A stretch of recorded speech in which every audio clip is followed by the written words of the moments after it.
Co-founder of Maxis and the man behind SimCity and The Sims, Will was recently inducted into the Academy of Arts and Science Hall of Fame, joining other industry luminaries.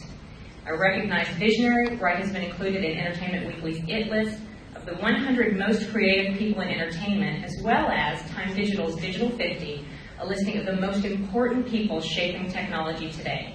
Currently, Wright is working on The Sims Online, the online version of the cultural phenomenon and most popular computer game of all time. Ladies and gentlemen, Will Wright.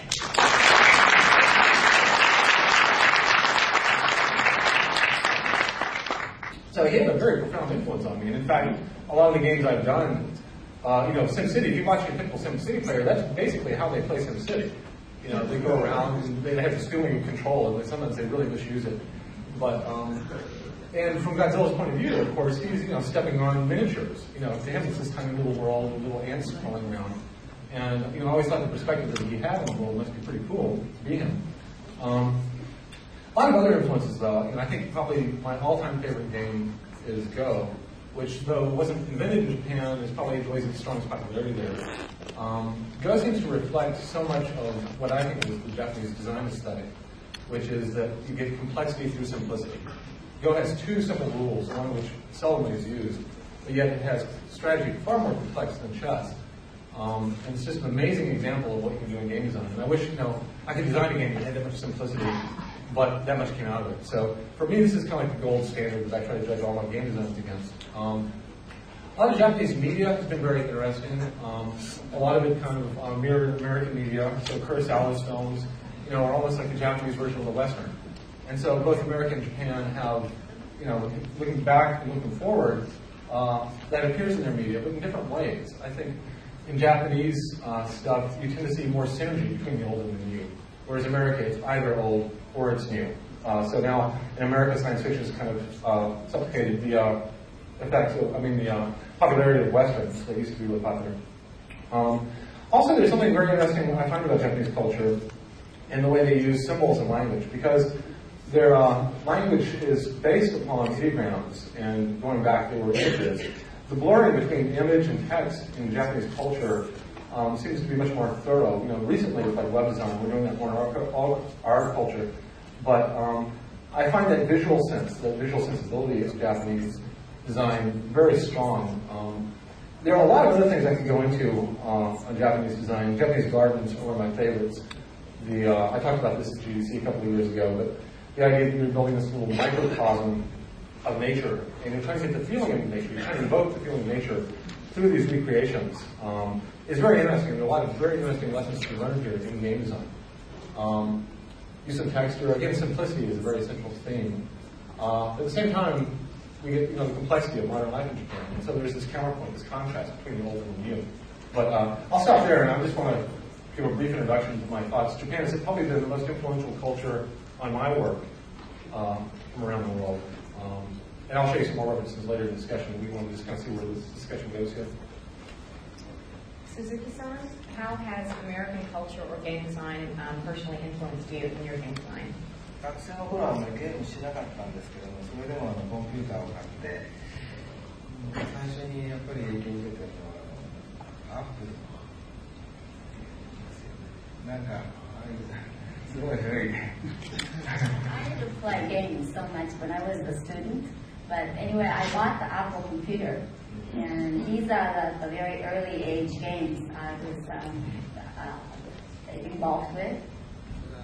僕の持ってたコンピューターはテキストしか出なかった。And my computer, the show displayed only text at the time.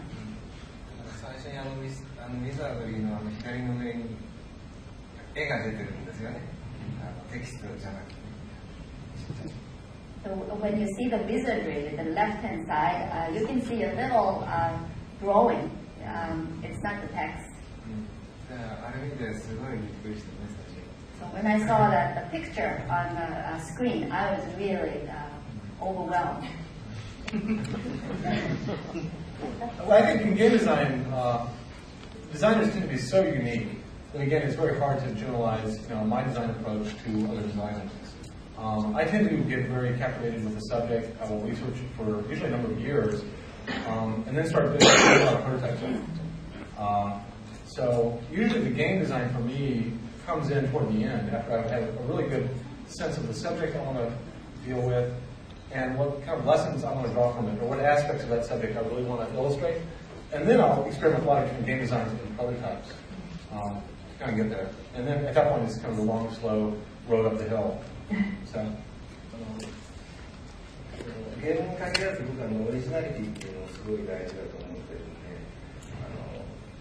だからゲームを他のゲームをたくさんするよりも違うことをたくさんして、それからそっちにインスパイアする、それからゲームを作ろう。Not only the game, but for everything, I appreciate originality. So I don't want to get really involved only with the games. I would like to do many kind of things, and after the inspiration is accumulated, then I want to start making games. だからさっき日本庭園とか興味がある同じようなところからそのエネルギーを持ってきてるから。Mr. Wright mentioned about the Japanese gardens and the Godzilla, and you get a lot of inspiration outside of the game industry. So in the same talk, I get a lot of inspiration out of the game industry, outside of the game industry also. It seems like a lot of games have been very focused on story. You know, like that's where it came from. One of the things I've been trying to get away from is the idea that story is the parent of games.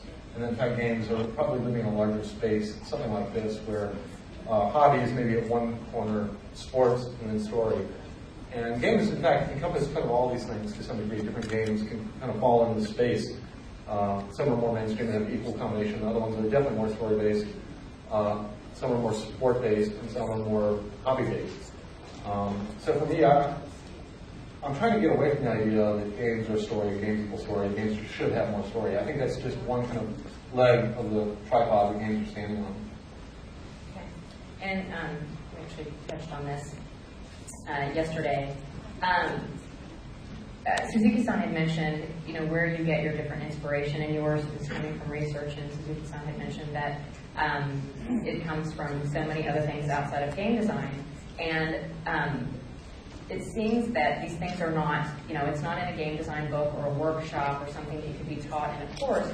It seems to be an innate ability to recognize something outside of games and draw inspiration on it. And the question is do you recognize the inspiration as it happens, whether it be the life experience or whatever it is that happens, make a mental note, and then incorporate it into game design for future, use it for future fodder for another endeavor, or only after it's been sitting, brewing in your subconscious for a while, and then you create the game, and then you go, aha, I was inspired by that 2 years or so ago. So when something happens, are you making note of it to use later, or do you only later realize, oh, I relied on something else, this is where I got my idea? Well, sometimes it's really obvious. I lost my home in the Oakland Hills fire in '91. And we did SimCity 2000 the year after, so I made a scenario about the Oakland Hills fire. My house was actually labeled in the scenario, so I could put all the fire trucks around my house and save my house. And, you know, so I was actually able to put it into one of my games, the experience. And that was kind of cool. And, other times, you know, it's something will appear in a game, and all of a sudden you'll get this feeling of deja vu and think, you know, what does it remind me of? And all of a sudden you realize that, oh yeah, this thing happened to me. And now it's in my game. And so whether you did it consciously or subconsciously, it happens both to me in almost equal amounts. Do you ever jot things down or make notes? For example, I won't need to jot down that I'm sitting on the stage with you, Suzuki and Will Wright, in order to recall this later. I'm going to recall this. But do you keep a journal or diary to jot things down to incorporate into later game design? I only did that when I was working on The Sims, and I kept a journal of what I did every day down to a minute. For research, I mean, it was painstaking research, but I was just kind of curious to document my time budget for the day and how I thought about it. And that was just, it totally changed the way you live. When you have to sit down and write down, oh, answer the phone, went to the bathroom, how do I eat, you know. And so I'll probably never do that again.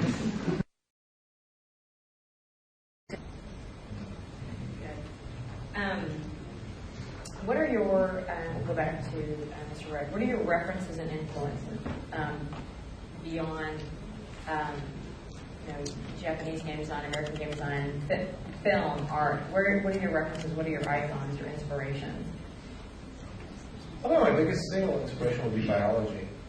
I think we're just beginning to fully appreciate what an incredible information processing system it is and how robust it is. I mean, software right now will make it so incredibly brittle.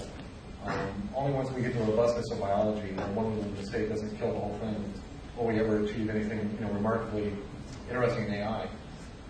Other influences, I've always been very interested in other design fields, like product design or architecture, toy design. Robotics is actually a very strong interest. That's actually one of my big interests in Japanese culture, is kind of the whole robotics thing, because there's actually kind of a history in Japan of mechanical things, automata. These are some dolls from the 18th century that you wind up and actually articulate and walk around.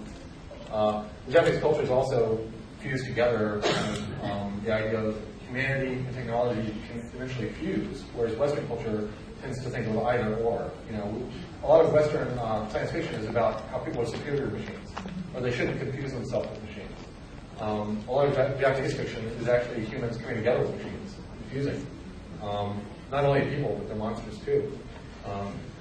And you're actually seeing, the stuff in this fiction in Japanese, in Japan, becoming reality. They're actually, behind robotics research is making remarkably cool stuff. And there's no particular purpose for these things right now. They just know that robots are the way of the future. And so we're seeing them first in toys or these demonstration prototypes from Honda. But also the idea that these machines, not only are mirroring machines, but the machines also have emotions. They start taking on aspects of humanity. So Tamagotchi, there's this Toyota concept car that's way cool. It actually has emotions.